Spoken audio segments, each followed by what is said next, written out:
প্রথম কথা হলো তহিদ হৃদয়ের ইস্যুটা। তহিদ হৃদয়ের ইস্যুটা যেটা হলো যে তার সাথে একটা মাঠে ইনসিডেন্ট হয়, ওকে 2টা ম্যাচের জন্য সাসপেন্ড করে। যখন 2টা ম্যাচের জন্য তাকে যখন সাসপেন্ড করে তখন কিন্তু কোনো প্লেয়ার বা কেউ এটা নিয়ে কোনো কথা বলেন নাই। আম্পায়ার, ম্যাচ রেফারি মিলে তাকে সাসপেন্ড করেছেন। হ্যাঁ, ব্যক্তিগতভাবে আমরা মনে করতে পারি যে ডিসিশনটা ওয়াজ হার্শ, বাট এটা নিয়ে আমরা কিন্তু কেউ কোনো সময় কোনো কথা বলিনি। তার কিছুদিন পর দেখলাম যে 2 ম্যাচ থেকে 1 ম্যাচ করা হলো, এটা বিসিবির করেছে। তখনও আমরা কোনো ধরনের কোনো কথা বলিনি। তখন তহিদ হৃদয় একটা ম্যাচ সাসপেন্ড ছিল, না খেলে একটা, তারপরে সে 2টা ম্যাচ খেললো। তো বেসিকলি ওর যে পানিশমেন্টটা ছিল সে কিন্তু অলরেডি সার্ভ করে নিয়েছে। এখন 2টা ম্যাচ খেলার পর কালকে শুনলাম যে তাকে আবার সাসপেন্ড করছে। এটা কোন রুলে, কোন দিকে, কিভাবে করছে এটা আমার কাছে জানা নাই। তো এই জিনিস নিয়ে আমরা খুব ওয়ারিড ছিলাম। এটা actually it was very funny. এটা কোনোভাবেই সাসপেন্ড দিতে পারে না, বিকজ যে ছেলে অলরেডি সাসপেনশন হয়েছে, তাকে বিসিবি অ্যালাউ করেছে খেলার জন্য 2 ম্যাচ, তাকে আবার আপনি কিভাবে সাসপেন্ড করতে পারেন? তো এটা একটা আমাদের একটা বড় পয়েন্ট ছিল। সেকেন্ডলি, কিছুদিন আগে আপনারা দেখেছেন যে গুলশান আর শাহিনপুকুরের ম্যাচে কিছু আনপ্লেজেন্ট ঘটনা ঘটেছে। আমরা এই জিনিসটা ক্রিকেট বোর্ডকে ভেরি ক্লিয়ারলি বলেছি যে দেখেন, যদি ওখানে কোনো ধরনের কোনো কারাপশন হয়ে থাকে বা কোনো প্লেয়ার কোনো রং ডুইংসে থাকে, আমরা সবাই চাই এটার শাস্তি হোক, আমরা এটার সাথে 100%।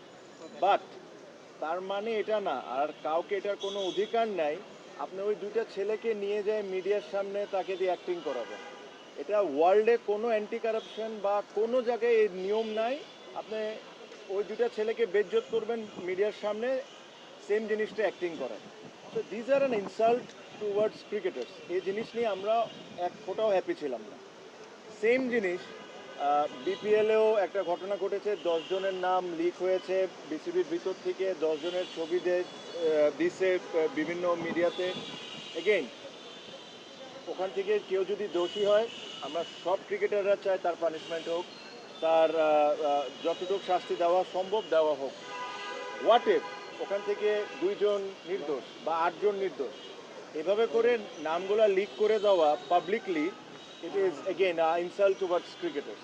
তো এই প্রত্যেকটা জিনিস নিয়ে আমরা খুব ওয়ারিড ছিলাম, because we believe that Bangladesh ক্রিকেটে দ্য বিগেস্ট স্টেক হোল্ডার্স আর ক্রিকেটার্স, অ্যান্ড আপনি ক্রিকেটার্সদেরকে যদি এভাবে ট্রিট করা শুরু করেন, ইটস অ্যাকচুয়ালি নট ডান। তো এই জিনিস নিয়ে আমরা আজকে প্রেসিডেন্টকে রিকোয়েস্ট করেছিলাম আসার জন্য, উনি এসেছেন, সাথে আরও 2 জন বোর্ড ডিরেক্টর ছিলেন।